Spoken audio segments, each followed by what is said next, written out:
ओम नमः शिवाय। मित्रों, मैं आचार्य तेजपाल अपने परम मोक्ष कार्य साधन यूट्यूब चैनल में आप सभी मित्रों का हार्दिक स्वागत करता हूं। मित्रों, आत्मा परमात्मा का अंश है और परमात्मा की तरह आत्मा भी अजर अमर और अविनाशी है। ये चेतन निर्मल आनंद का रूप है, परंतु ये माया के अधीन होकर तोते और बंदर की भांति बंधन में पड़ गई। इसने मन और इंद्रियों का साथ ले लिया।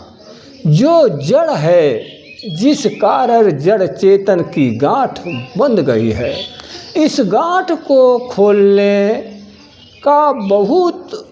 खोलना बहुत ही कठिन है।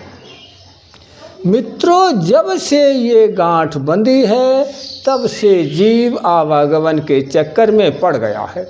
न तो ये गांठ खुलती है और न जीव सुखी होता है। मित्रों, वेदों और पुराणों में इस गांठ को खोलने के तमाम कर्म कांड विधान बताए गए हैं, परंतु इससे गांठ खुलने की बजाय और उलझ जाती है। जीव के हृदय में घोर अंधकार की बजाय से खुलना तो दूर दिखाई भी नहीं देती है। मित्रों, जड़ चेतन की गांठ खोलने का उपाय गोस्वामी तुलसीदास जी ने रामचरितमानस के उत्तर कांड में बड़ा ही जबरदस्त उपाय गरुड़ और काकभूषण के माध्यम से बताया है। वही उपाय मैं आपको इस वीडियो में बताऊंगा। बताने से पहले निवेदन करता हूं कि यदि आप परम मोक्ष का इस साधन पर पहली बार वीडियो देख रहे हैं तो चैनल को सब्सक्राइब करके बेल बटन दबा करके उसे ऑल पर सेट कर लें, ताकि आने वाली हर वीडियो की नोटिफिकेशन सबसे पहले आपको प्राप्त हो।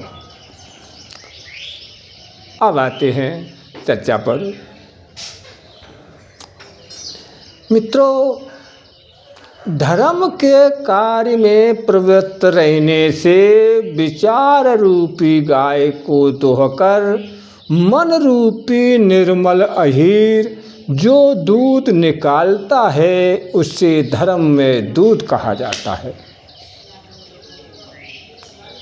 समझ लीजिए, धर्म के कार्य में प्रवृत्त रहने से विचार रूपी गाय को दोहकर मन रूपी निर्मल अहीर जो दूध निकालता है, उसे धर्म में दूध कहा जाता है। उस धर्म में दूध को निष्काम भाव रूपी अग्नि पर रखना दूध को दही बनाने से पहले उबालने के समान है।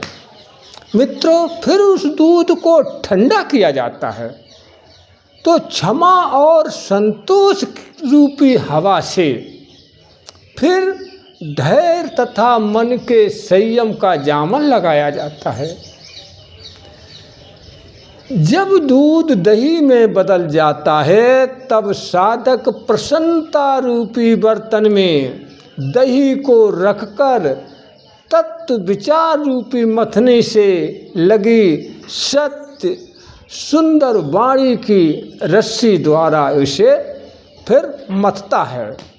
मित्रों, इस अभ्यास द्वारा वैराग्य रूपी सुंदर निर्मल मक्खन प्राप्त होता है, जिसे योग रूपी अग्नि पर गर्म किया जाता है। इस तरह इसमें ममता रूपी महल जल जाती है और फिर ज्ञान रूपी विशुद्ध घी प्राप्त होता है। मित्रों, फिर उसी चित्त रूपी दीपक में भरा जाता है जागृत, स्वप्न, सुषुप्ति, ये तीन अवस्थाएं और रजस, तमस और ये तीन गुण कपास से बत्ती बनाकर दीपक को जलाया जाता है। मित्रों, इस प्रकार यदि ज्ञान रूपी दीपक को अभ्यास रूपी लौ द्वारा जलाया जाए तो मद आदि पतंगे जल जाते हैं।